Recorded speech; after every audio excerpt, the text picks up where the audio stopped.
Okay, everyone. Hello, hello. It is 7 o'clock. Welcome to Couch to Kitchen. We're so glad that you're all here with us tonight on this Wednesday. We only have about 4 more classes to go, so we're nearing the end of this amazing experience that I've had with you all. And to wrap up this week, this week's theme was grains. We did rice on Monday, and now we're doing beans today. So this is really great. It's about whole balanced grains, about healthy nutritional meals, and also about vegetarian meals, which is a win-win for everyone. So just a couple of reminders as you're coming in to the Couch to Kitchen class. First and foremost, please make sure that you are on mute. That is just so everyone can hear me and concentrate on me. Speaking of that, also, please turn your cameras off. We want to make sure that everyone is able to concentrate on my video and not getting distracted by everyone else's. Don't forget, if you missed this class, no big deal at all. This will be in a recording that will be sent to you the next day. So look out for that YouTube link. You can still sign up for the other classes that we have. We have 4 more to go, some great classes. Breads are coming up next week, and desserts. We're doing everything from chocolate to pies, for all kinds of fun stuff. Also, we want to see what you're doing. So if you're creating some of these recipes, make sure to let us know by posting the pictures of your recreated recipes on your favorite social media platform and hashtagging ZamanC2K. So today I have a friend with me. We've been doing this the last couple of weeks. We've been having friends up at the kitchen counter with me. We're going to call it the Couch to Kitchen Counter Cooking School or something along those lines. So Rochelle, say hi, everyone. Don't worry, my friend Rochelle, of course, we only have people in here that are vaccinated. So she's fully vaccinated. We're totally safe. But she's up here at my counter today enjoying some chips and salsa and also going to be enjoying a cooking lesson. So we're going to interact with each other. She's going to keep me going, right? Keep me on track and ask lots of questions. And we're going to have a lot of fun. Don't forget that you can ask questions too. All you have to do is simply raise your hand. That is either located, if you're watching on your phone, on the very bottom of your screen under the More button. Oops, there we go. Under the More button, just simply press that. Up at the top, it says Raise Hand. You can raise your hand virtually. Alina, our moderator, will take you off of mute and you can ask your question live. Or if you're on your computer, simply go to Reactions at the bottom, Raise Hand again, and you will be able to raise that virtual hand and ask your question. So let's get started. We have a couple different recipes with our beans today, which of course you got as usual in your PDFs in your email. We have a chickpea salad, white bean soup, and a really classic hummus, all made 100% with beans. Now there are 20 billion different types of beans out there, beans that I probably have never heard of from countries far away. However, we're going to focus on 2 different beans today that are super common here in the US. Chickpeas, which actually are called garbanzo beans, or in Italian, they're called ceci. Isn't that cute? What is it? Ceci. Ceci. Ceci, yes. And actually my cousin, super cute story, my cousin raises goats, and she named her newest little goat Ceci. Isn't that the cutest thing you've ever heard? Grocery store, I asked for Ceci. Are they going to know what I'm asking? So actually, another funny story. So on some of the packages, they have Ceci, CICI, right on the package, like on the Progresso, it says garbanzo beans in like small letters, Ceci. I think that's super cute. So we're going to focus on the chickpeas today because chickpeas are ever so popular, and also on cannellini beans. White beans or cannellini beans or butter beans are really well known here in the US as well, and something that is super common, easy, and cheap to use. It's what I love about beans. Cheap, cheap, cheap, cheap. Rochelle is shaking her head yes, because ridiculously, you can get them a pound bag for 69 cents. You can't beat that, especially during the pandemic. People were loading up on beans because it seemed reasonable. It seemed non-perishable. It seemed like a cheap thing to do, but they didn't know how to use that. So that's what we're going to learn about today. So let's start off. What do you want to start off with? The sky's the limit. How about our white bean soup? That sounds delicious. White bean soup? All right. It's cold out today. Especially because it's cold. What is it with the snow? I don't know. But soup, like, come you on. planned perfectly, though. Maybe I it was did. all your fault. You made a soup in spring. I don't know. I mean, we have to accept it. It always happens in April, but come on, guys, for the love of all. Anyway. All right, so let's prep our things here. First of all, we are going to use 2 tablespoons of butter. Have some butter right here. Make sure that it is always unsalted butter. Always, always, always. You add the salt. You control the salt, not some other faraway company. We learned about that in our pantry class. We're going to use some extra virgin olive oil along with that butter, and we are going to chop a shallot.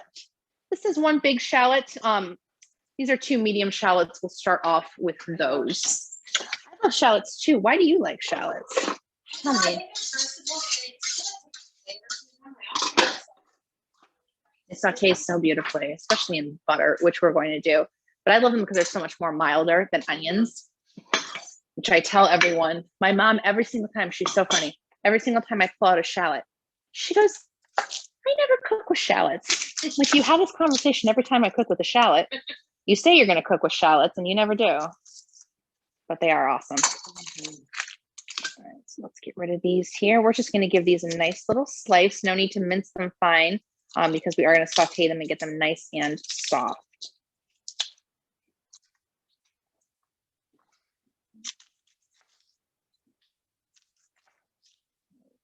So what did you do this morning when you saw 2 inches of snow on the ground? Me? Yeah. I took photos first and sent them to my husband who's on the beach in North Carolina right now. Oh yeah, that's right. We hate him. I forgot. Yes, we for him. He proceeded to send me a picture of the ocean, and I was like, all right, that's nice. So, yeah, no, I mean, it's pretty, but I'm over it. We saw prettiness back in February, February, yeah. whatever. I'm like, Yeah. no, I want everything green and happy. Yeah, it's so true. These are. It's a difficult one. Yeah. It's fighting back like a wayward child. Come to me, shallot.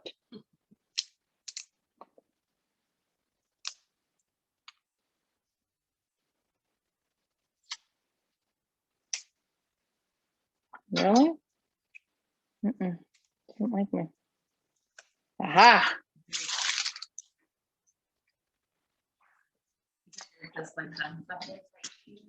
Yeah, so actually this is my my compost bucket.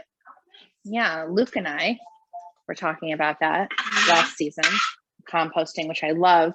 I had to stop composting a couple months ago or in February, when everything really froze super hard for a long period of time. There's no composting then, but now I'm able to do it again with everything nice and getting nice and warm. So what I'm doing here is just cutting up the shallots in slices and rings. And again, this calls for 1 big shallot. Those were 2 medium ones, so just use your best judgment. But anyone who says it's like too much shallots or too much garlic, I don't like their attitude. So you just use as much as you want. Who doesn't like garlic? Really sad people don't like garlic. Come on now. We do have a cousin, different cousin than the goat cousin, who is allergic to onions. She can't have shallots, and she's like really allergic. Yeah, that's sad. Imagine being allergic to onions. No, I can't either. Sad day, right? All right, so next we are going to get some sage leaves. Now, we're really lucky, actually. Before I came on camera here, I went out and picked some sage leaves. They're just popping up from the garden, which is really awesome. Every single year, my sage plant, sage, thyme, chives, oregano are all perennials, so they come back every spring. So they're just starting to peek out. And this morning they were peeking out through the snow. God save us all. However, they're really tiny baby leaves. So I picked just a bunch of them that I'll put off to the side. But if you don't have a sage bush like I do, of course, you can buy these at the grocery store in the fresh herbs section. So I'll put that off to the side as well. Next, I have my cannellini beans. So let's talk about what we did with these beans. These beans were soaked overnight. Actually, no, I have to tell you the story. So these beans were supposed to be soaked overnight. So last night I was actually working till a little late and I went to bed and I didn't soak the beans. Well, no big deal. I woke up this morning. I'm like, that's fine because I had, more than 8 hours for class. I'll just soak them now. Guess who forgot to soak them throughout the day? I did. Yeah, of course I did. So I know, nice job, right? So I'm like, oh goodness. So what I did, and the reason why I want to put you to meet you, the reason I want to tell you this is because what I did something that's called a cold soak. This is going to save a lot of people who are like, oh my God, I forgot to soak the beans. No big deal if you have a couple hours to spare. All you have to do is take the dried beans, rinse them off first, put them in a pot with water, let them come to a boil for 4 minutes.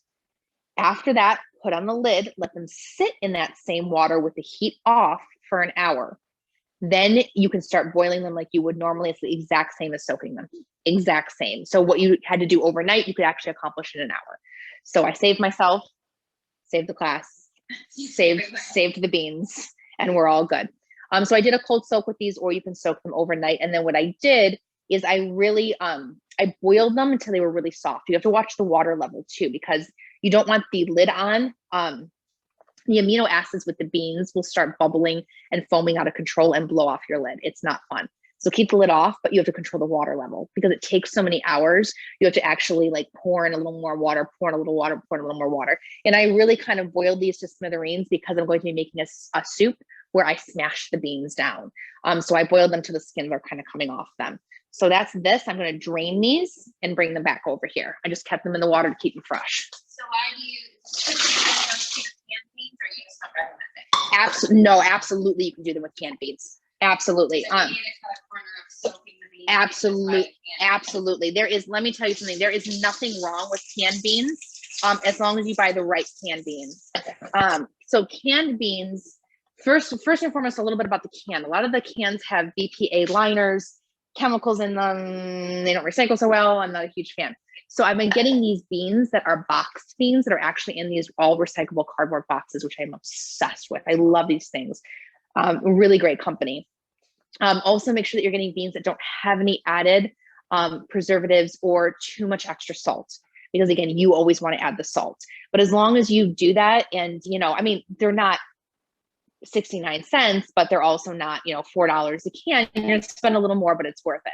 So that's good for cutting a corner. Why I love dried beans is because they're so cheap. And you get more for your money, and I love to get them at the market. So I love them both, and I have them both. I always keep canned beans and dried beans on hand for sure. All right, next we have some stock. To make this you can do vegetable stock or you can do chicken stock. It's totally up to you. But if you want to make it vegetarian, you can use vegetable stock. I don't have any vegetable stock on hand, so instead I'm going to use some chicken stock that you have in your stock video. You can rewatch that to learn how to make it. Next, we're going to have some garlic cloves. Have some fresh garlic in here. I'm going to take 4 of these big guys and just give them a nice little smash. So cut off the ends, give them a little smash, and take off the skins. These are just going to remain smashed. You're not going to slice them or anything. So smash them down, put them with the shallots.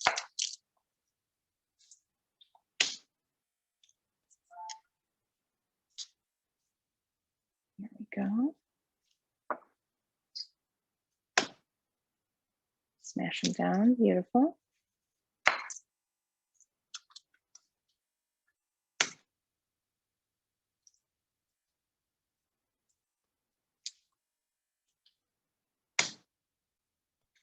And one more.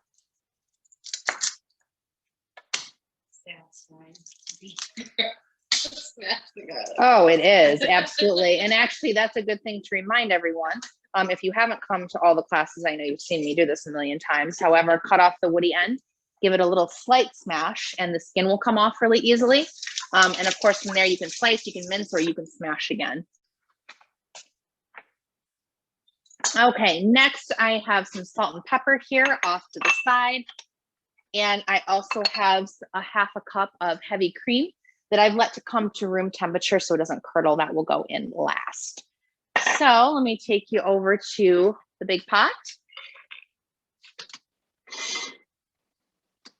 One can see nicely. Good, just like so. And we'll turn on the heat.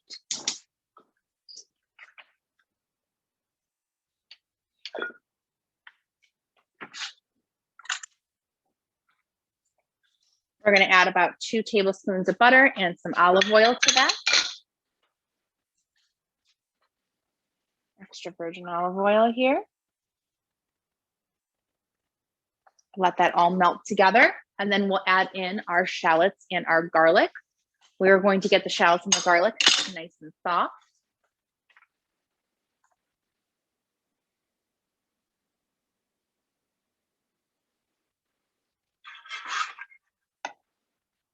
Get a little stirring utensil over here.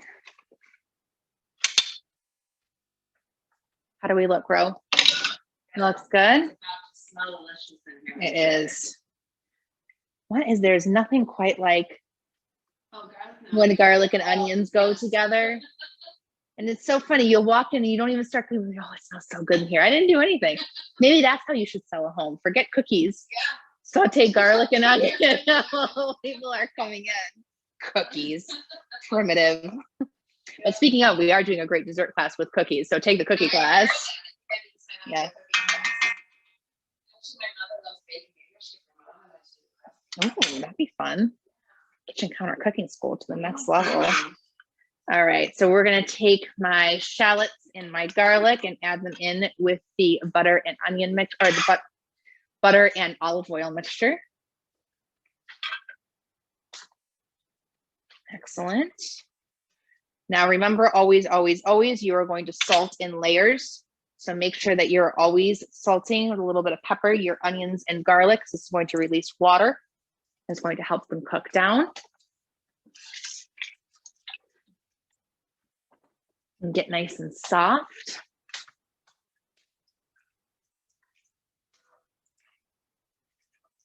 My Dutch oven has seen a lot of action today, man. Washed this baby 3 times already today. There we go. Just wait a second till that gets nice and soft. Bring all my other things here on standby. So if your viewers don't have a Dutch oven, what other pot or pan would you recommend? So a Dutch oven is just going to indicate the shape of the pots, and if you don't have one, get one. That's kind of, I mean, like, I hate to say it that way, but it's precisely, it's a staple. So it's one of those things you really, you get it. I use mine more than anything now, really. Yeah, it's, I mean, like I said, just today alone, man, this thing has gotten a lot of traction. Just in one day, I use it for everything. And I say that like she's my only one. She's not. I just didn't want to dirty 20 of them.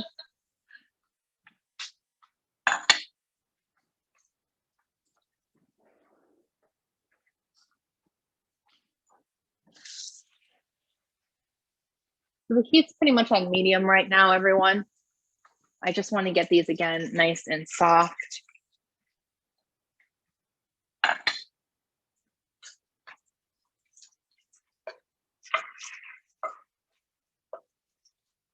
Mm. Mm-hmm. Mm-hmm.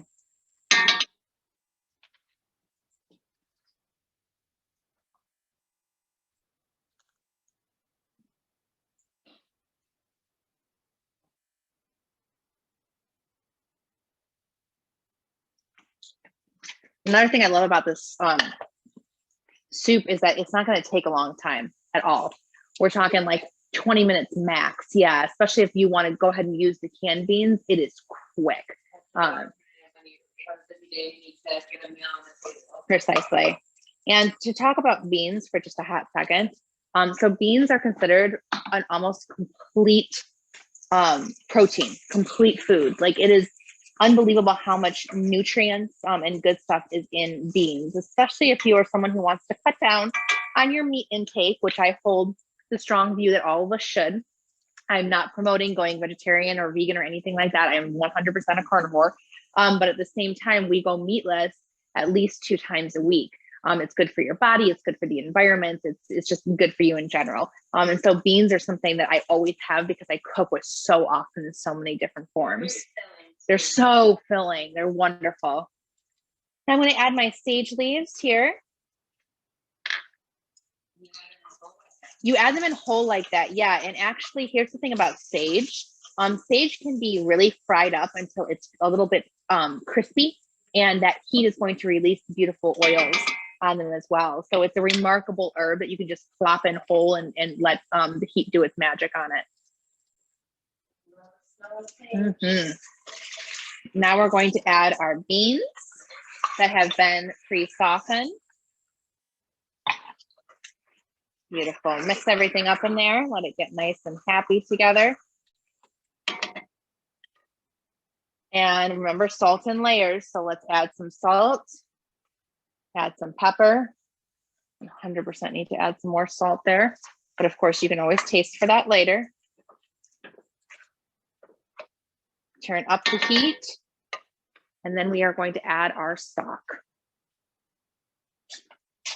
When you make homemade chicken stock, how long does it usually last? Like as far as the shelf life of it? So I keep it in the freezer, actually. It's a great question. Yeah, you should watch the stock class too. It's a really good one. We did a whole class on that, but for those of you who weren't in it, I will tell you that sits in the freezer for about a year. Wow. However, it lasts in my house for about 2 weeks in the freezer. And I still keep it in the freezer, of course, because it'll last about 5 days in the fridge. But I use it constantly. You use it for so much more than you think. Anything from making a quick soup makes all the difference in the world, to making rice. Yeah. I use stock. I just don't know how much I always buy, but Yeah. I'm more interested in making it. Yeah, and I love making it. I especially love making vegetable stock in the summer because it's all about the veggie scraps. Use those veggie scraps, make the stock, have it frozen, take it out whenever you want. Yeah, I love it. Exactly. I absolutely love it. So this is going to be turned off, up the heat, and we are going to let this come to a gentle simmer for about 10 to 15 minutes. So we will come back to this. In the meantime, let's make some hummus. Oh, shall we? yes. So Rochelle was actually having salsa. That's one of the best salsa I've ever had in my life. She's having the homemade salsa for another day, another class. But the other thing that I'm going to let her snack on here is some hummus.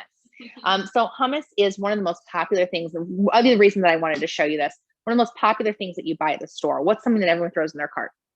Hummus. I mean, because the pre-made hummus, exactly. So you have it with, your vegetables, you have it as a dip, you have it with chips, you have it with pita, you have it with, you just have it constantly, right? However, I just want to show everyone how unbelievably easy it is to make at home. And don't get me wrong, you can get some good hummus out there, but not as good as making it at home, not even a little bit. So first and foremost, you can do this, of course, with canned chickpeas. Totally fine. However, I find that nothing tastes like dried chickpeas that have been boiled. I adore them. And this is the most passive thing that you can do. Either soak them overnight or do the cold soak. And all I've been doing is let them boil for hours and hours and hours till they become mush. And I mean, besides monitoring the water level, I just forget about them. Just totally, you can see the skins are coming off, the entire thing. You can keep the skins in there. I'm going to take some of them out there. Anyway, we're going to drain these and I'll come right back to you.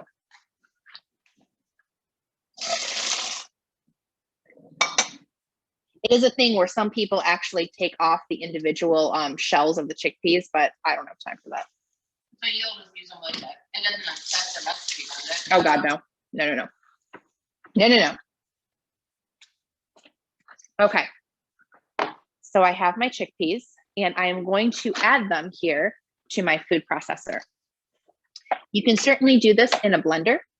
Also, I'm sure back in the day before the food processor existed, which was like not even 50 years ago, they did this with a mortar and pestle, which you are totally welcome to do as well. But again, nobody has time for that. So I would recommend doing this in batches or in layers in your blender, or again, in a food processor.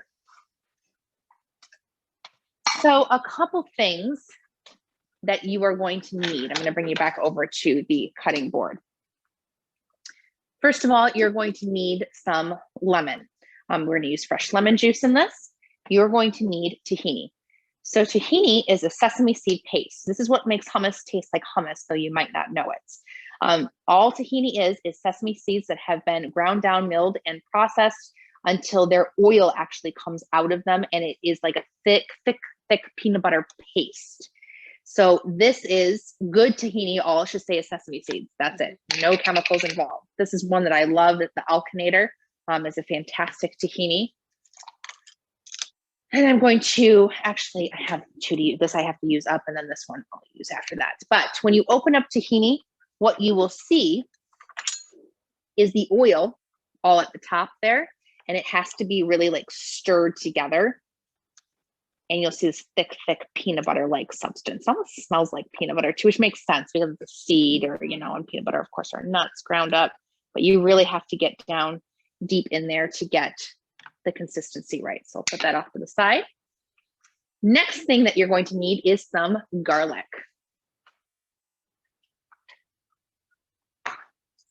Now you can make this as garlicky or as non-garlicky as you like. Oops, that is totally 100% up to you. I'm not going to dictate that to anyone. I use usually about 2 cloves of garlic, but that's totally up to you. Garlic paste, also the stuff that you can get at some delis and Middle Eastern stores, is also fantastic in this, but make sure that it's either garlic paste or fresh garlic, none of that canned garlic junk. And I'm serious when I say that pre-minced garlic, because people think, oh, it's, you know, cut so many corners, it's so easy, but it changes the flavor of the garlic completely. So fresh garlic or bust.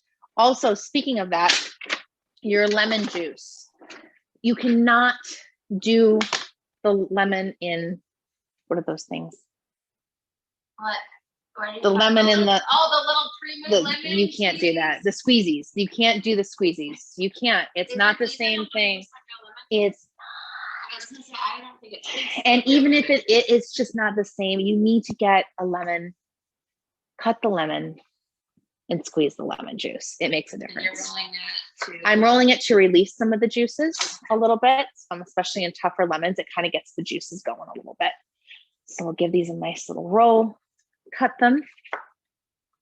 And then let's take you back over here. We're about all set. I just need salt on standby, and that's it. Let's process. So I'm going to show you the secret, but you have to do it in this order. I'm looking forward to learning the secret. Okay, so the secret is, first and foremost, with your chickpeas, you need to blend them first with nothing in them. Okay, I've never tried that. you have to do it this way. So blend them first. Okay.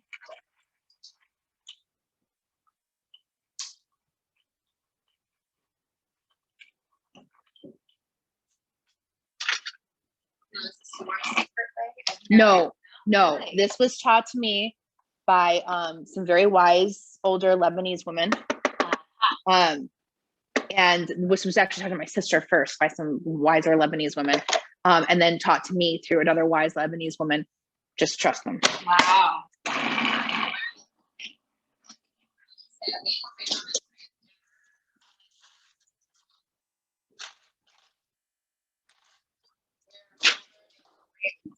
The ways. Next, the secret. They're gonna kill me probably if I tell. I'm not supposed to be telling this stuff. Telling it because I love all of you down there. Ice cubes.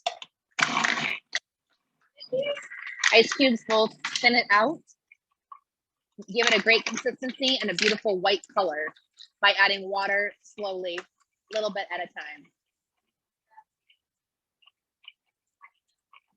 Ice cubes, but it has to be in this order.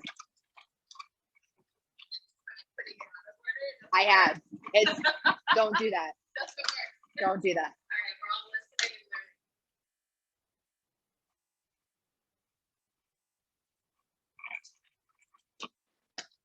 Okay.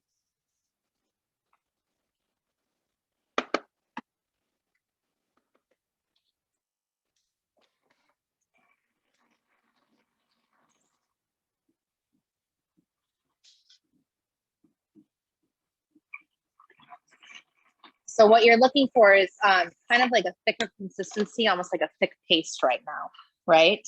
So it's grainy still, but it's a pretty good consistency. Pretty thick. 3 ice cubes. I ended up putting 3 ice cubes in there, yeah. But really, that's, you kind of have to eyeball it. So it really is about creating like this, like kind of like a thick grainy paste with a nice color. Then comes the tahini. Tahini has to come next. I'm using up this one here.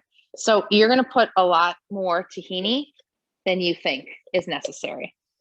It really takes a lot. People put in like a couple tablespoons and call it a day. No, you have to put in about, I would say, about 1/4 of a cup in here. And you're just eyeballing it, but would you be able to tell, like, if you didn't put enough in? Absolutely. Okay. Yeah, and you're going to constantly taste. This is in the recipe, though. I wrote it in the recipe. I swear to you, I did.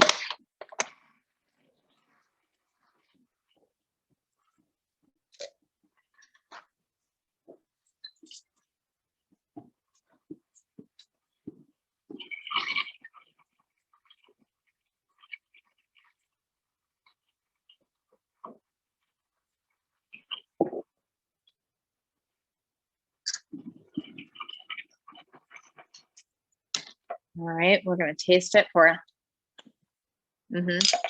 So, what it tastes like? Here, grab a spoon. Over here. So, blend it a little bit more.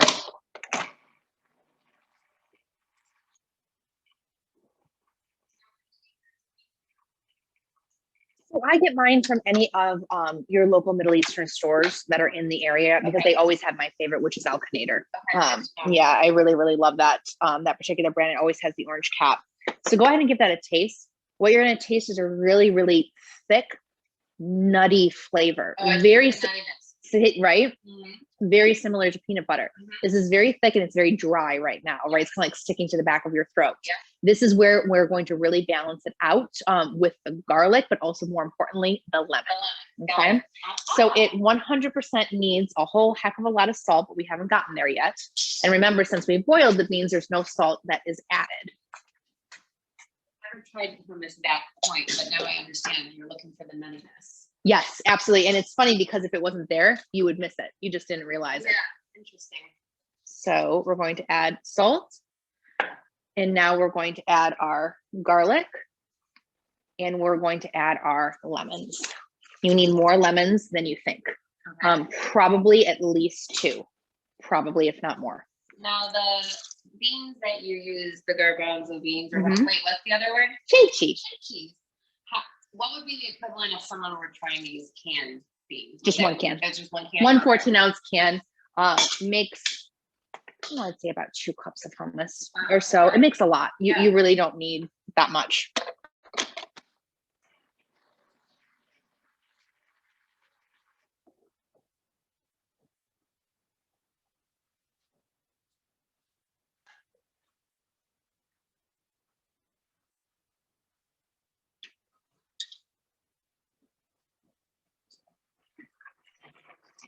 Okay, here's the point also where I'm going to add just a little bit of extra virgin olive oil for body and also for fat. This doesn't have any fat in it, and fat is flavor. We definitely want to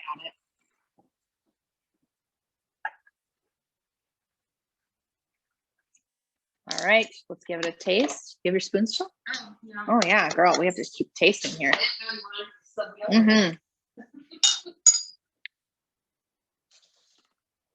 Coming along. The consistency is amazing. How quick it changes, isn't it? Oh wow, it's already gotten better, right? It's taking shape, but we definitely need more salt. And what else do you think we need more of? Absolutely. And what else? Garlic. Absolutely.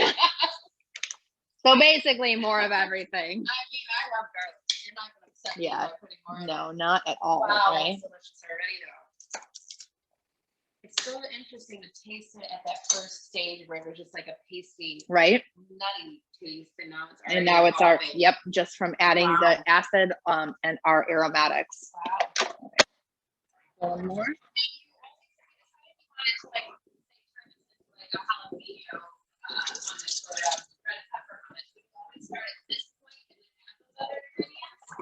I'm glad you asked. So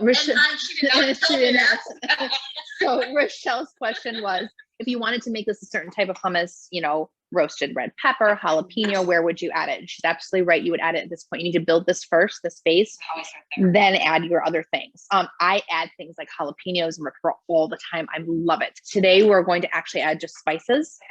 Usually cumin and paprika are something you can put on the top, but I love to add them in because holy moly, are they awesome if you just add them right into the hummus.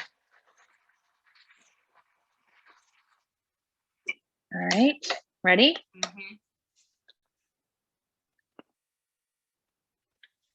It's good, right? I think it needs more olive oil. That's really it. I love the lemon though. It has like such a freshness and a little bit. It's just like. So that's the power of acid. Wow. Acid is unbelievable. Remember, everyone, acid comes in all forms: citrus, yogurt, all kinds of vinegars, rice vinegars. So many different forms of acid that adds a brightness to it that you don't really realize unless you taste in stages. Always taste in stages. Always, always, always, always, always. And I will tell you, I've never done that with hummus, but now I'm learning something new. We're gonna put some more fat. Needs a little bit more, and then we added our spices. We're gonna taste that now.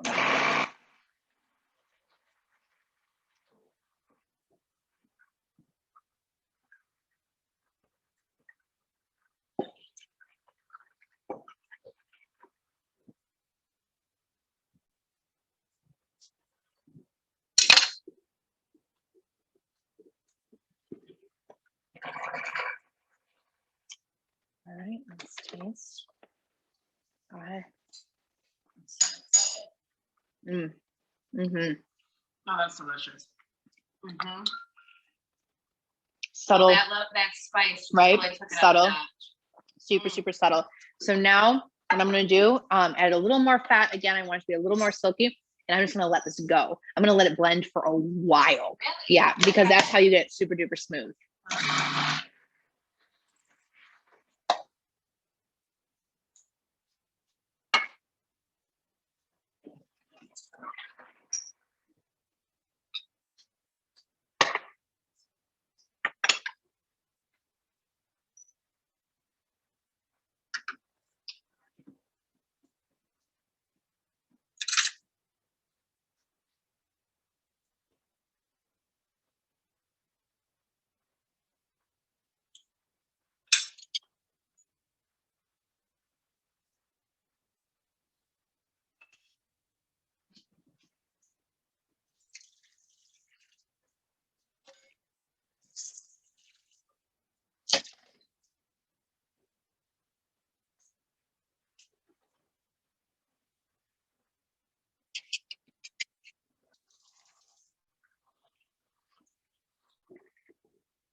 All right, let's see what this looks like.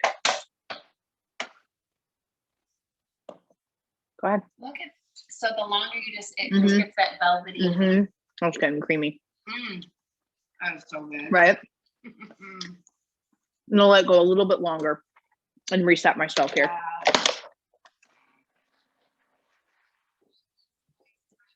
Very different. Good. Now I know the secret ingredients, Daniel. All the secrets.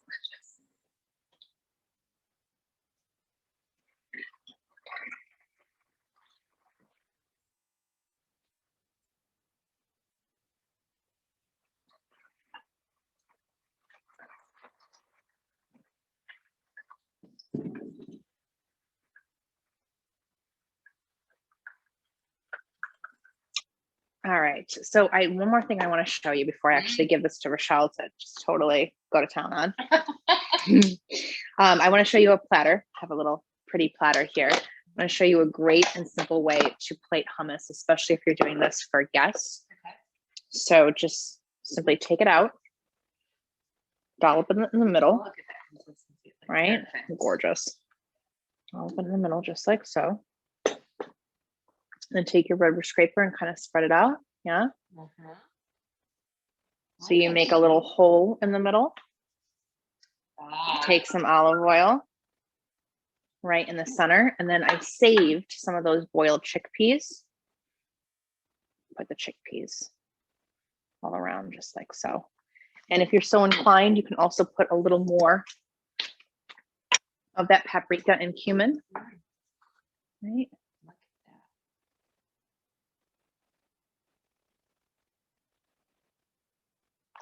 Just like so around it.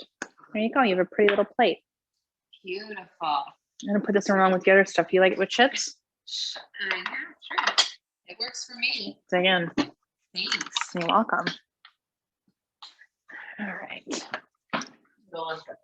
Good. I'm gonna reset myself here.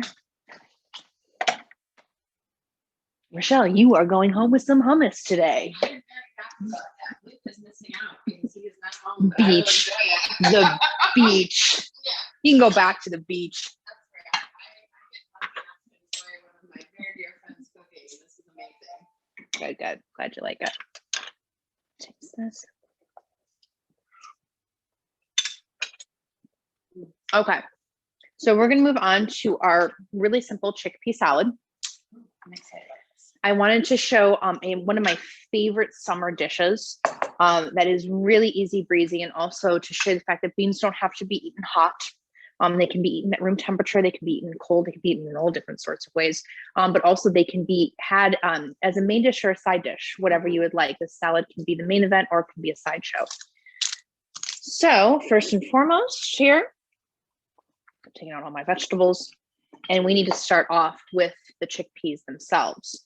So these chickpeas, this is what it looks like when you soak them overnight, but after they were soaked, I boiled them until they were just soft enough. That does not take a really long time. So now I'm going to drain them. So unlike the hummus where you boil them to get mushy. Exactly. I mean, I just boiled the living daylights on that the hummus beans. I was going to process them. Mm-hmm. These, I am not. I want to keep the texture whole. Perfect. Next, I'm going to chop up some things and put it right in with my beans. Some cucumbers. These, I love these cucumbers. These are called baby cucumbers or Persian cucumbers. They're so I love these. Yeah. Do you grow these at all in your garden? I have not found a seed that I like. It drives me cuckoo. I know. I love them so much. I love these actually with the hummus too. Yes, actually. I'm going to steal one. Yeah. Thanks. I'm going to steal a lot. Mm-hmm. I so good with the hummus. Mm-hmm. Yeah, we need to keep our eyes out for seeds for these. We could do it ourselves. The problem is their seeds are so tiny. So itty bitty. I wonder if we could order them online.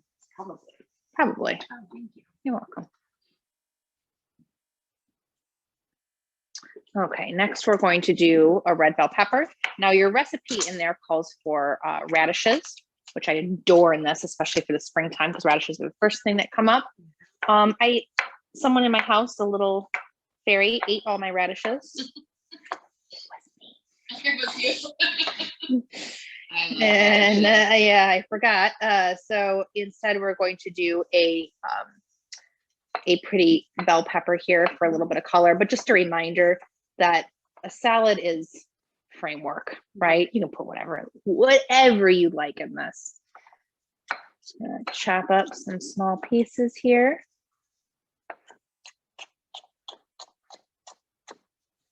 The salad's reminding me of summer. Right? Mm-hmm. So we have soup because it is so cold out, and a salad to remind us of summer.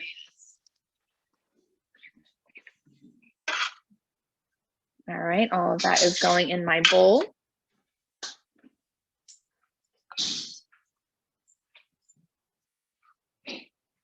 Need to get my vegetable peeler for this. Gonna add some carrot. Just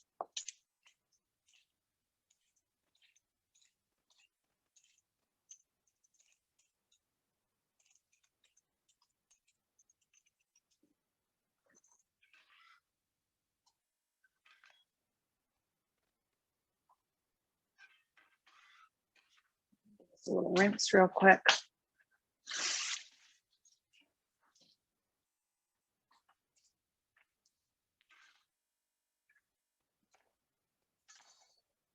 So the carrot, I like to take the vegetable peeler and just kind of cut off slices just like this. Yeah, I love that. Yeah, I do too. That's good in hummus too. Oh, thanks. I kind of feel bad I'm eating all your delicious cooking in front of you. That's why I invited you over. This is quarantine cooking, pandemic style. Mm-hmm. Invite people over and have them go at it. Brian's a very lucky man. He is indeed. Oh, I see what you do. Yeah, give them a little rough chop there. And put those in the chickpeas as well. They're coming along. Mm-hmm. And then we're going to do some green onion.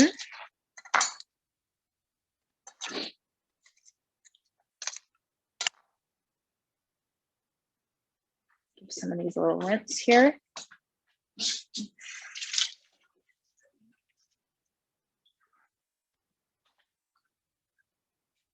So people get a little confused about the green onion. You can use this pretty darn far up. You just need to cut off the very bottom, the tips here, where the roots are.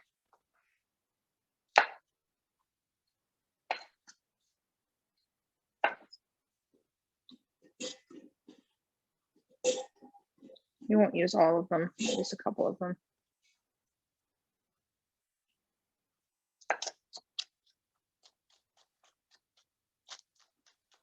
And it add a wonderful fresh aspect, but there's nothing that tastes like springtime than green onion.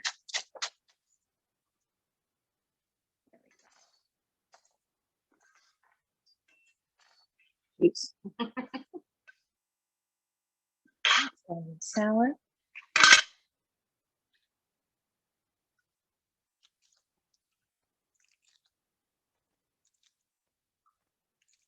All right, so now we're going to use about a half an onion here. We're going to fry up a little dressing. So let's use half an onion. We are going to give this a nice chop. Can I help you? Oh my gosh, Mr. Beggar over here. Little did you know you were cutting an onion. I know, right? He'd probably eat it if I gave it to him, my dog.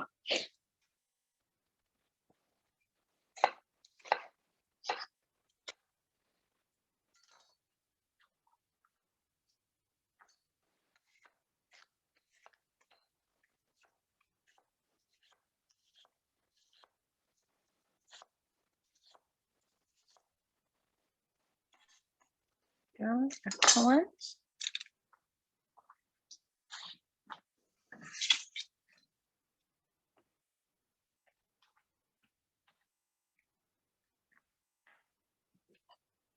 So we're going to bring you back over to the stove over here on this side.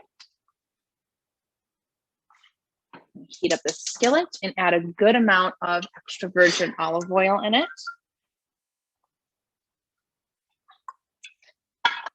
Add our onion.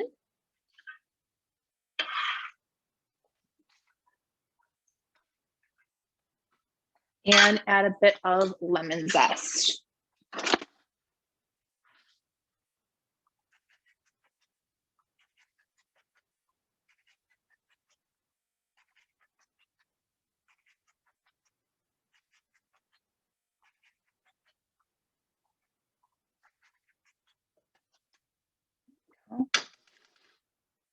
Perfect.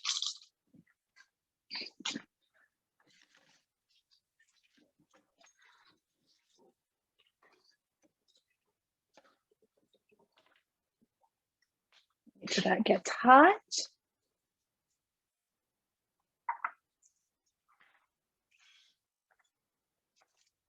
I'm also over here slicing up just a small clove of garlic. We're just going to slice it. Just a teeny little bit in there. And some thyme. This calls for fresh thyme, but my thyme bush has not come back yet. So we're going to do just a bit of dried thyme. And time goes back every year. Thyme grows back every year. Bless its little timely heart. Oh my God, I made a joke. Yeah, I love those perennial herbs. You can see it actually from here. It's a little bit coming back, a little teeny bit. All right, let that get nice and happy in there. Let the onions saute down, and we're going to add a little salt to it to release that water.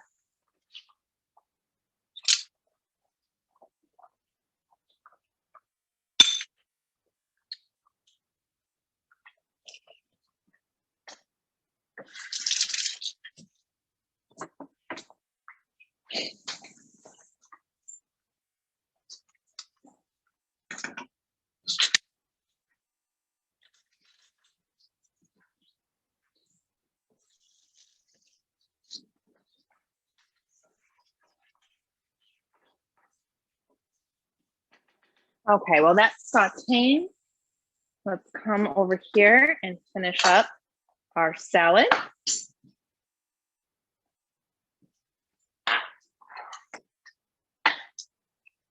We are going to put some sumac. This is a beautiful red spice. You can get it at a lot of Middle Eastern stores. I am a lucky duck. I got this from a dear friend of mine. Monica, are you there? Or she was there. She brought it back to me from Turkey.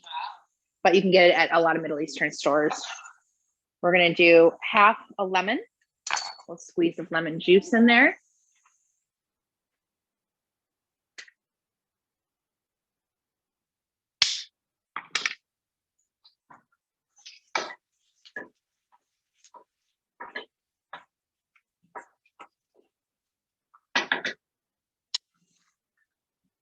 Olive oil.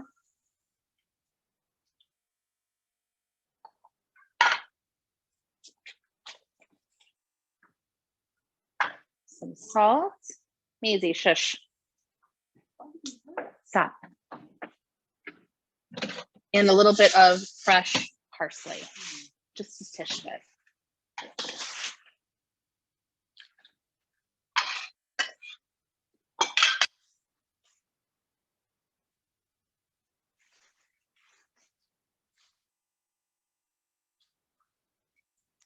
Take off some of the stems on these.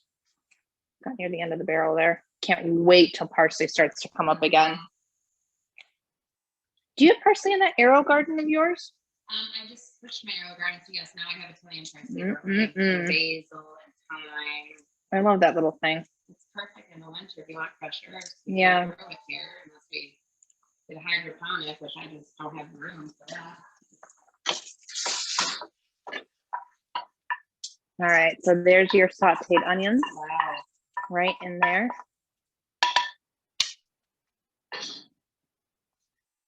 And then we're going to chop up this parsley.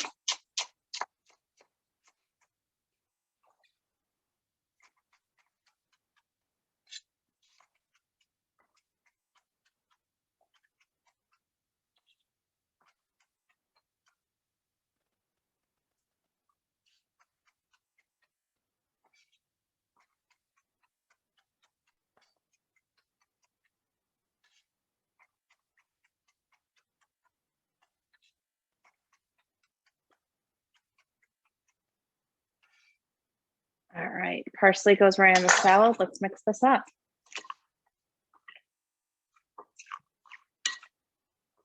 These beautiful beans,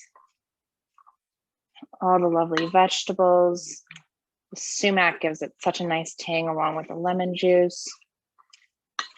And then I sauteed the onions a little bit because it really releases some of the bitterness and really focuses on the sweetness. You can always do that if you don't want the sharpness of onions. Mm-hmm.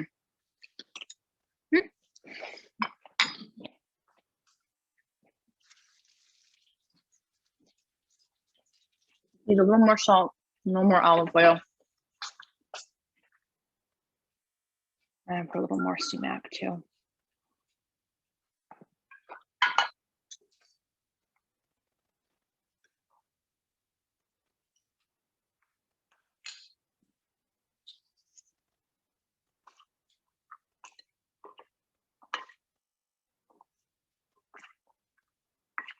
I love these for picnics because it keeps so beautifully. There's nothing in there that's going to go bad. However, I'm going to change that in a second because I'm going to add my favorite part. Oh, there's more to this. Goat cheese. Oh, I love goat cheese. And you can add whatever you want. You have feta on hand, you have ricotta salata, you add whatever you'd like. But I love the creaminess of the goat cheese on here. You can always have that separate in the cooler, you know. Well, the dressing's just olive oil and lemon. Really? Yeah, Wow. Essentially that's it. Beautiful. And keep in mind you can make a lot of dressings that way with just a little bit of olive oil and lemon juice goes a long way. Is that really good, Chev?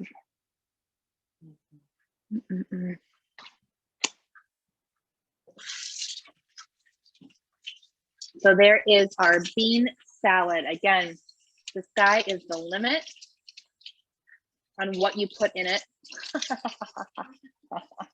I rhymed. Also, the beans are absolutely whatever you would like. Whatever sort of beans you want to put in there, have at it. Again, I use chickpeas because they're so popular and so easy, but you can use any sort of bean in it.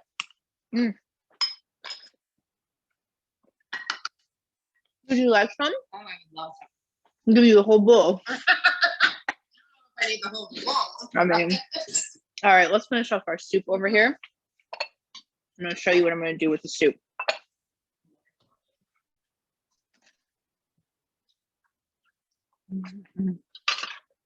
Here, I'll get you a. Thanks. I love chickpeas, so I'm assuming this is going to be delicious.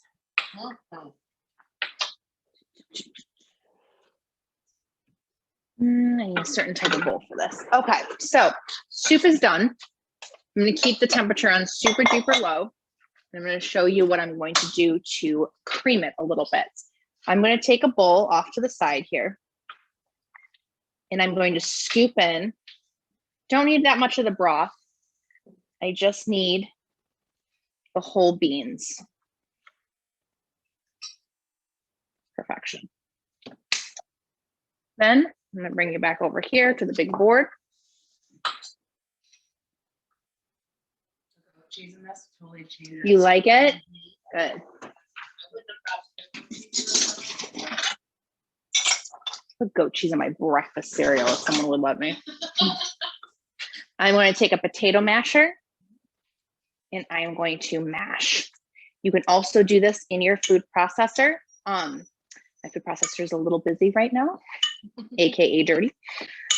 However, just be careful if you do this in a blender because the top will explode off of it because it's so very, very hot. But super easy just to do this with a potato masher here.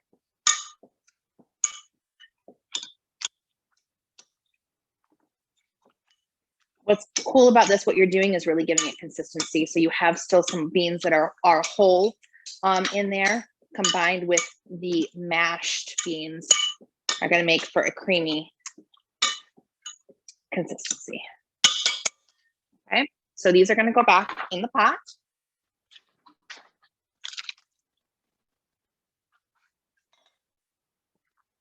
And I'm going to add the cream. I'm going to do something called temper the cream, which is where you take cream and put a little bit of hot liquid in it and stir it. And that's so the cream doesn't curdle. When you curdle something, you get it kind of looking like cottage cheese, which isn't the greatest consistency in the entire world. So it's usually to prevent that, take a hot liquid and gently add it into a cooler liquid to prevent curdling. So now we're going to add that cream. Oh my God, this soup is going to be so good. Mix it all up. I turned up the heat again, just let it come to a simmer for a minute more, and that's all you need. Let me taste this. It's all perfect. I have some sage leaves over here that I could add as a garnish, and that is my cannellini and cream bean soup. Wonderful for a day like today. So it is exactly 8 o'clock. That is it. Do you have any questions? No, I'm impressed that you managed to do all of that. Right, that's crazy. Everything tastes amazing. Good. I wish you all were in here to taste with me. It's amazing. The privileged view over here. Let me go over to my computer right over here. All right, who do we have? Hi, Sandra. I knew you'd be here today. I'm glad you got the link. Do you have any questions? You can take yourself off mute if you'd like. Sit down here. It was excellent. I enjoyed it. Good. So glad. If you need anything, let me know. How's the kitchen coming? You know, oh, wonderful. You know, I wanted to ask you I went to look at that saffron for the last dish. Yeah. It was $12.95 a gram, not even an ounce. Yep. So that means it takes 3 grams for a teaspoon. So that dish would cost me $36 just in saffron. Yep. So add a teeny little bit. Don't do as much as I told you. Okay. Just do a teeny little bit at a time. Yeah. Again, when you all were asking where I get it from, I am spoiled because someone gives it to me from out of the country. Again, so I use it like it's going out of style, but that's not everyone. So just use a little pinch, and a little pinch goes a long way. Okay. Because wow, I was flabbergasted. Oh yeah. Yeah. It's very, like I said, most expensive spice in the entire world. Now, for sure. Spice was new to me. Can I get that in the Mideastern? Yep, you can. Yeah, sumac is sold in all Middle Eastern stores. It is fantastic. It's such a tangy, beautiful spice. I put it on most of my salads, but where you really would probably recognize it is from a classic salad called fattoush. One of the main spices they put in it is sumac. Okay. All right. Thank you. You're very welcome. Well, thank you. Good. All right. Well, hopefully I will see everyone soon. And for those of you who are coming, I will see you on Monday. Ciao, ciao. Bye, everyone.